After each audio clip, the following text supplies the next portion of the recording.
Trauma care centre ಇಲ್ಲ, ತಾಲೂಕು ಆಸ್ಪತ್ರೆ ಒಂದೇ ಒಂದು ಇರೋವಂಥದ್ದು, ಪ್ರೈವೇಟ್ ಹಾಸ್ಪಿಟಲ್ ಇರೋದು ಒಂದೇ ಮಣಿಪಾಲ್ ಆಸ್ಪತ್ರೆ. ಹಾಗಾಗಿ ದಯವಿಟ್ಟು ಏನು ಉತ್ತರವನ್ನ ಒಂದು ಅಧಿಕಾರಿಗಳು ಕೊಟ್ಟಿದ್ದಾರೆ, ಒಂದು ಅವ್ರ ಗಮನಕ್ಕೆ ತಂದ್ಬಿಡ್ತೀನಿ, ಮಾನ್ಯ ಸಚಿವರ ಗಮನಕ್ಕೆ. ಈ ತಾಲೂಕಿನಲ್ಲಿ ಅಪಘಾತಗಳು ಹೆಚ್ಚಾಗಿರುತ್ತಿರುವುದರಿಂದ ರಸ್ತೆ ಸಂಚಾರವನ್ನು ಸುಗಮಗೊಳಿಸಲು ಹಾಗೂ ರಸ್ತೆ ಅಪಘಾತಗಳನ್ನು ತಡೆಗಟ್ಟಲು ಸರ್ಕಾರ ಯಾವ ಕ್ರಮ ಕೈಗೊಂಡಿದೆ ಅಂತ ಏನಿದೆ ನಾರ್ಮ್ಸ್ 3 ಪೇಜ್ ಫಿಲ್ ಮಾಡಿ ಕೊಟ್ಟಿದ್ದಾರೆ ಸಭಾಧ್ಯಕ್ಷರೇ. ದೊಡ್ಡಬಳ್ಳಾಪುರದಲ್ಲಿ ಒಂದು ಪಾಯಿಂಟ್ ಹೇಳ್ತೀನಿ ಸರ್, ಒಂದೇ ಒಂದು, ಎಲ್ಲಾನು ಟೀಕೆ ಮಾಡಕ್ ಹೋಗಲ್ಲ. ನಗರ ಪಟ್ಟಣ ವ್ಯಾಪ್ತಿಯಲ್ಲಿ ಕಿರಿದಾಗಿರುವ ರಸ್ತೆಗಳಲ್ಲಿ ಗುರುತಿಸಿ ಅಂತಹ ರಸ್ತೆಗಳಿಗೆ ಏಕಮುಖ ಸಂಚಾರಕ್ಕೆ ಅನುಮೋದನೆಯನ್ನು ಪಡೆದುಕೊಂಡು ಅದನ್ನು ಕಾರ್ಯರೂಪಕ್ಕೆ ತರುವ ಮೂಲಕ ಸುಗಮ ಸಂಚಾರಕ್ಕೆ ಅನುವು ಮಾಡಿಕೊಡಲಾಗುತ್ತಿರುತ್ತದೆ ಅಂತ ಹೇಳಿದ್ದಾರೆ. ಒಂದು ರೋಡ್ ಒನ್ ವೇ ಇಲ್ಲ ದೊಡ್ಡಬಳ್ಳಾಪುರದಲ್ಲಿ. ಟ್ರಾಫಿಕ್ ಸಿಗ್ನಲ್ ಅಳವಡಿಕೆ ಬಗ್ಗೆ ಮಾತಾಡಿದ್ದಾರೆ. ಒಂದೇ ಒಂದು ಸಿಂಗಲ್ ಟ್ರಾಫಿಕ್ ಲೈಟು ಇವತ್ತರೆಗೂ ದೊಡ್ಡಬಳ್ಳಾಪುರದಲ್ಲಿ ಹಾಕಿಲ್ಲ.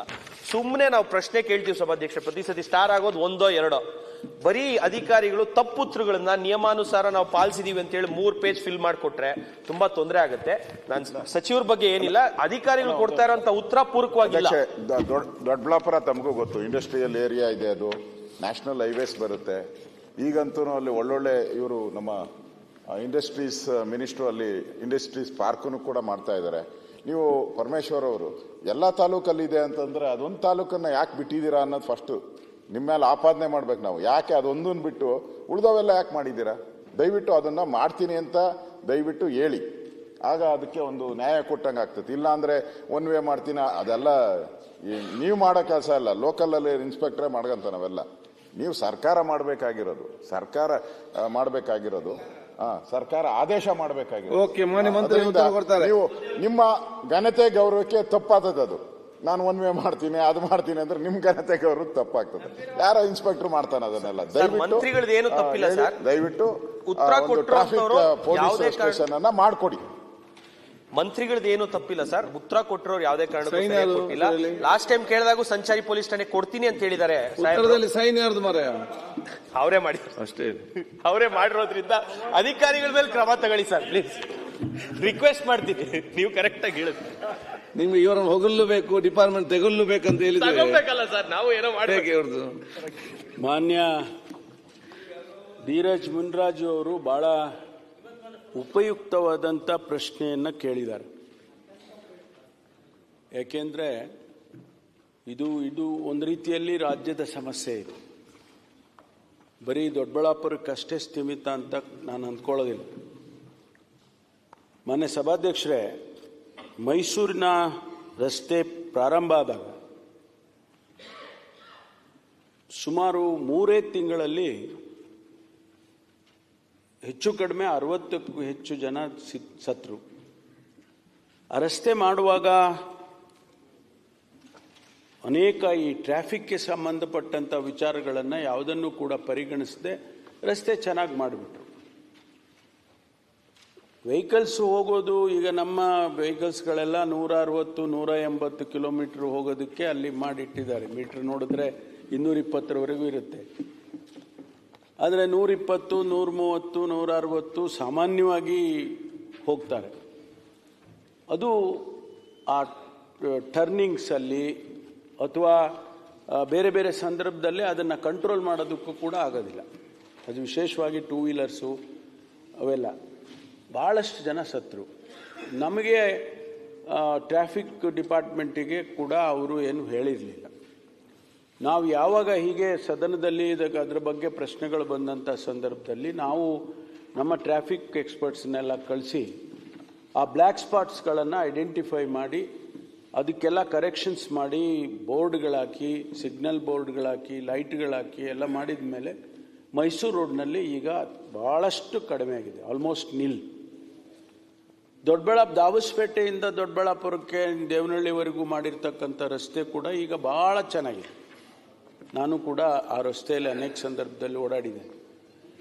ಅಲ್ಲಿ ಯಾವುದು ಒಂದು ರೋಡ್ ಹಂಪಿಲ್ಲ, ಯಾವುದೇ ಸಿಗ್ನಲ್ ಲೈಟ್ಸ್ಗಳಿಲ್ಲ, ಯಾವುದೇ ರೀತಿಯ ಟ್ರಾಫಿಕ್ಕಿಗೆ ಸಂಬಂಧಪಟ್ಟಂಥ ಯಾವುದನ್ನು ಕೂಡ ಹೈವೇ ಮಾಡೋರು ಮಾಡಿಲ್ಲ.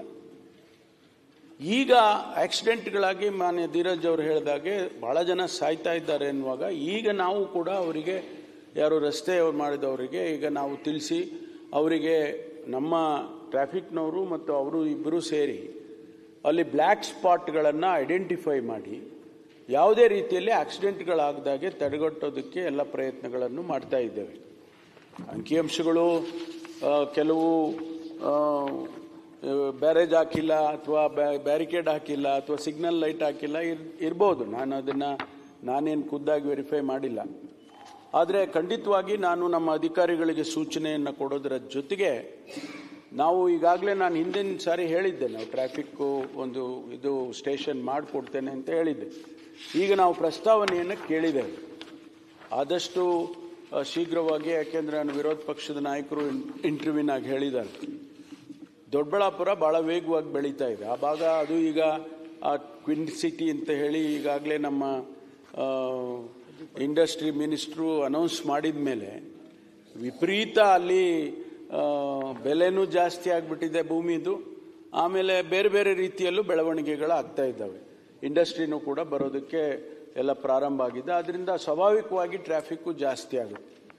ನಾನು ಮಾನ್ಯ ಧೀರಜ್ ಅವರಿಗೆ ಭರವಸೆಯನ್ನು ಕೊಡ್ತೇನೆ, ಖಂಡಿತವಾಗಿ ನಾವು ಆದಷ್ಟು ಶೀಘ್ರವಾಗಿ ಒಂದು ಸಂಚಾರಿ ಪೊಲೀಸ್ ಠಾಣೆಯನ್ನು ಮಾಡಿಕೊಡ್ತೇನೆ ಅಂತ ಹೇಳಿ ನಾನು ಅವರಿಗೆ ಹೇಳೋದಕ್ಕೆ ಬಯಸ್ತೇನೆ. ಮಾನ್ಯ ಅಧ್ಯಕ್ಷರೇ, ಮಿಕ್ಕಿದೆಲ್ಲ ನಾನು ಡೀಟೇಲ್ಸ್ ಆಗಿ ಕೊಟ್ಟಿದ್ದೀನಿ ಮಾನ್ಯ ಸಭಾಪತಿಗಳೇ, ಅದನ್ನೆಲ್ಲ ಮತ್ತೆ ಹೇಳಕ್ ಹೋಗೋದಿಲ್ಲ. ಮಾನ್ಯ ಅಧ್ಯಕ್ಷರೇ, ಮಂತ್ರಿಗಳ ಮೂಲಕ